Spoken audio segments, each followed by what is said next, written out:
Halo para pendengar dimanapun kalian berada. Video kali ini ada untuk memberitahu kalian informasi apa saja yang sudah terkonfirmasi di volume 14 dan mana yang tidak terjadi sama sekali, dengan kata lain informasi hoax.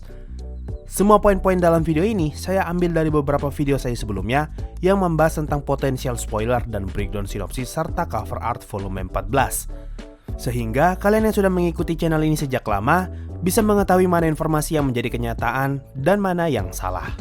Kita mulai dari video breakdown sinopsis volume 14. Inti dari video ini adalah kita menduga siapakah sosok witch yang dimaksud pada judul novelnya dan apa penyebab kereta gandum Sorcerer Kingdom diserang. Pada saat itu beredar dua asumsi, yaitu witch yang berarti penyihir dan mengarah kepada Evil Eye, dan witch yang berarti wanita jahat dan mengarah kepada Renner.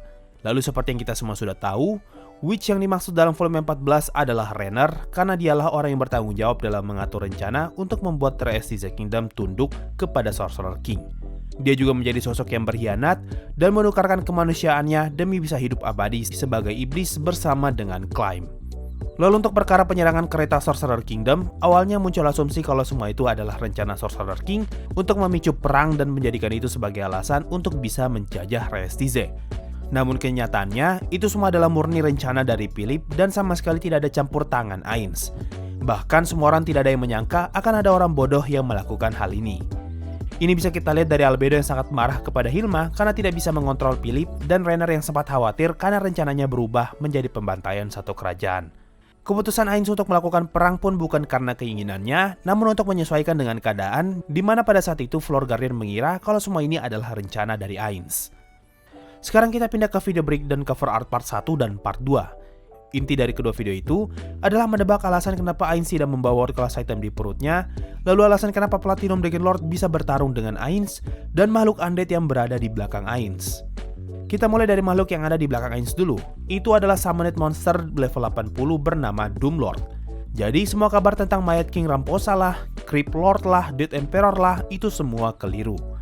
Lalu mengenai kedatangan Platinum Dragon Lord, awalnya banyak yang beranggapan kalau Platinum Dragon Lord datang karena dipanggil oleh Regret atau ingin menyelamatkan mantan rekannya yaitu Evil Eye.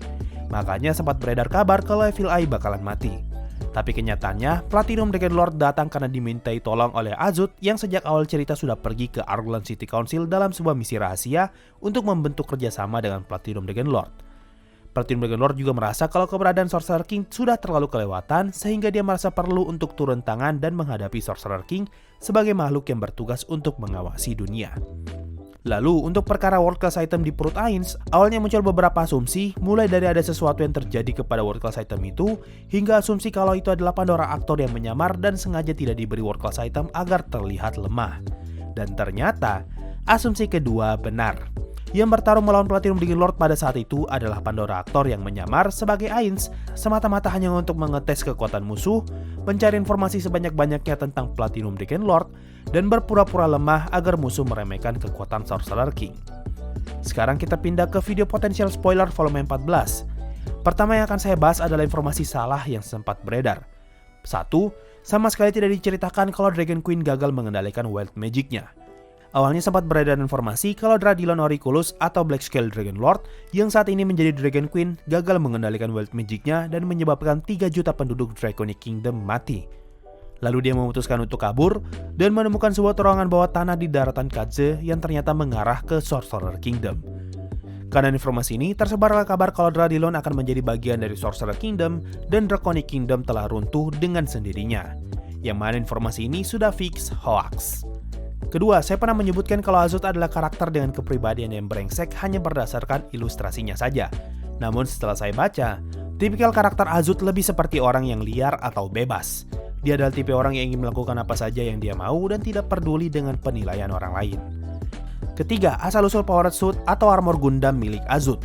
Awalnya tersebar kabar kalau armor Azut dan harta kerajaan Restize adalah harta yang ditemukan oleh para pendiri kerajaan. Namun informasi ini 100% hoax. Keempat, ilustrasi perempuan bermata biru dan berambut perak. Asumsi awal yang beredar mengatakan kalau dia adalah member dari Red Drop yang merupakan salah satu wanitanya Azut. Namun asumsi itu salah karena ilustrasi ini adalah gambar karakter bernama Skama Elbero. Dia adalah leader dari kelompok petualang kelas Mithril bernama Four Armament.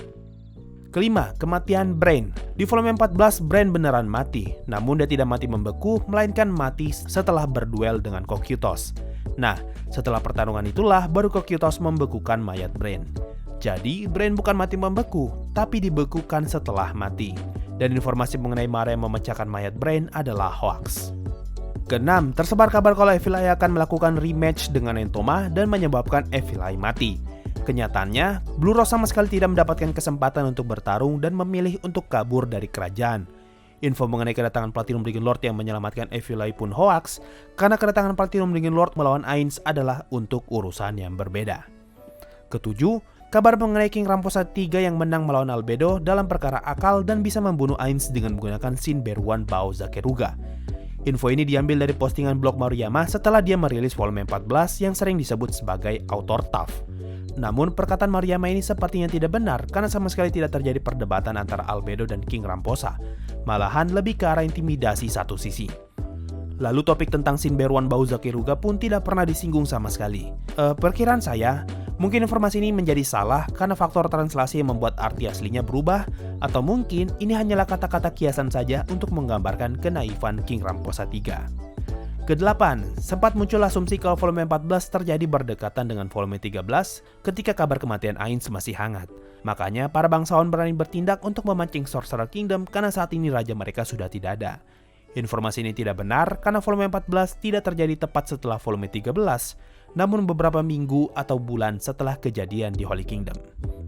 Sekarang adalah informasi-informasi yang benar dan sudah terkonfirmasi di volume 14. Pertama adalah kematian beberapa karakter, mulai dari Remedios yang mati secara off-screen, Brain yang mati melawan Cocytus, King Ramposa III mati dibunuh Renner, dan Zanak mati dihianati bangsawan. Khusus untuk kematian Zanak dan King Ramposa III, awalnya masih diperdebatkan. Apakah mereka akan mati atau tidak? Namun sekarang sudah fix nasib mereka seperti apa.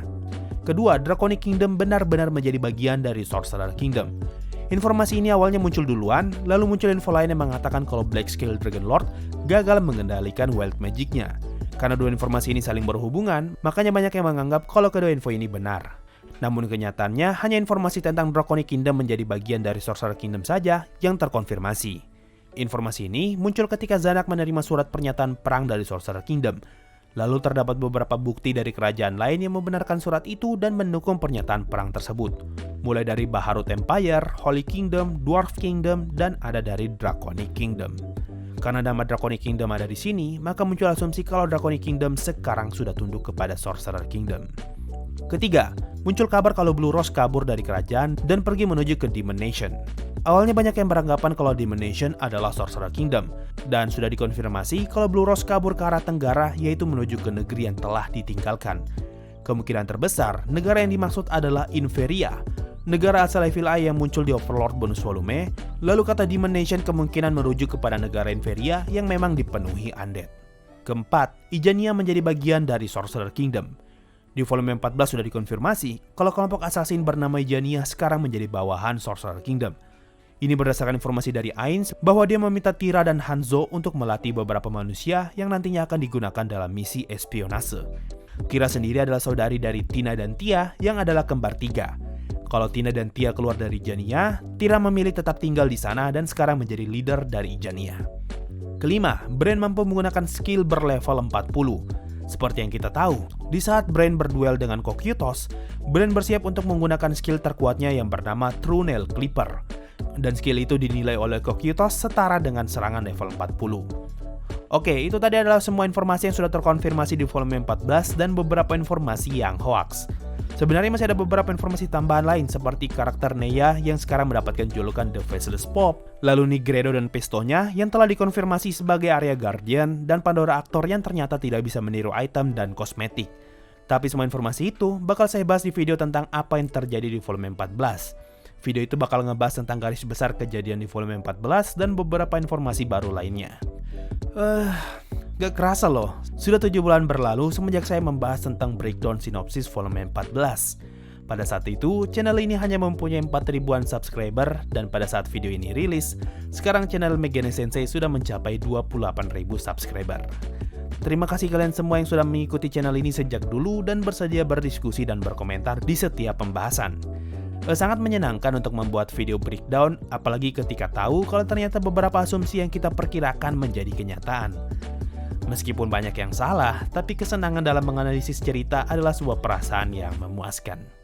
Saya pengen cerita sedikit. Ada beberapa komentar yang sempat muncul pada pembahasan breakdown sinopsis dan cover art volume 14. Komentar itu muncul dan mengatakan kalau semua asumsi itu salah dan menjudge kalau orang-orang yang sepemikiran dengan asumsi-asumsi tadi tidak bisa memahami sifat Ainz yang sesungguhnya. Dia berkata kalau Ainz tidak mungkin memulai perang karena dia bukan tipe orang yang suka kekerasan. Intinya, dia ingin mengatakan kalau asumsinya lah yang paling benar daripada orang lain. Nah, yang lucu dari komentar ini adalah dia mengatakan kalau Ainz tidak mungkin memulai perang. Padahal Maruyama sendiri sudah menulis sinopsis kalau akan terjadi pembantaian di Rise of the Kingdom di volume 14. See, dari sini kita bisa lihat, kalian dan saya bebas untuk berasumsi selama mempunyai dasar argumen. Yang penting, gak perlu saling menjudge satu sama lain, saling merendahkan satu sama lain hanya karena kita merasa diri kita lebih benar. Karena kenyataannya, diri kita belum tentu lebih benar daripada orang lain. Mari kita ambil pelajaran dari video ini. Tidak semua orang bisa benar sepenuhnya ataupun salah sepenuhnya. Bisa saja seperti semua asumsi kita semenjak 7 bulan yang lalu. Ternyata sebagiannya salah dan ternyata sebagiannya benar. Apakah hanya gara-gara sebagian asumsi kita salah, lantas membuat semua asumsi kita yang lain ikut salah juga? Kan tidak begitu. Kenyataannya, sebagian asumsi kita memang benar dan telah terkonfirmasi.